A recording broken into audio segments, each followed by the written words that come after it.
YouTube কেন্দ্রিক নাটকে ব্যাপক দর্শকপ্রিয়তা লাভ করেছেন অভিনেত্রী অহনা রহমান।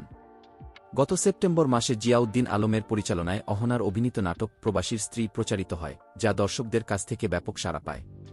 এরই ফলস্বরূপ নির্মিত হয়েছে নাটকটির সিকুয়েল প্রবাসীর স্ত্রী ২। নির্মাতা জানান, নাটকের দ্বিতীয় কিস্তির নির্মাণ কাজ শেষ হয়ে গেছে এবং এবারও নিরু চরিত্রে অভিনয় করেছেন অহনা। নতুন কিস্তিতে নিরুর জীবনের এক মর্মস্পর্শী কাহিনী তুলে ধরা হবে। মিথ্যা অপবাদ, শ্বশুরবাড়ির নির্যাতন এবং এক পর্যায়ে প্রবাসী স্বামীর পক্ষ থেকে নিজের সন্তানকে অস্বীকার করার মতো বিভিন্ন দুর্বিষহ ঘটনার মধ্য দিয়ে এগিয়ে যাবে গল্প। এই প্রসঙ্গে অহনা বলেন, প্রথম কিস্তির গল্প দর্শকরা খুব ভালোভাবে গ্রহণ করেছিলেন, কারণ এটি আমাদের সমাজেরই গল্প। দর্শকদের ভালোবাসা দেখে দ্বিতীয় কিস্তি নির্মাণের সিদ্ধান্ত নেওয়া হয়েছে এবং আমি মনে করেছি তাদের আর বেশি অপেক্ষা করানো ঠিক হবে না। তাই আবারও চরিত্রে ফিরে এসে অভিনয় করলাম।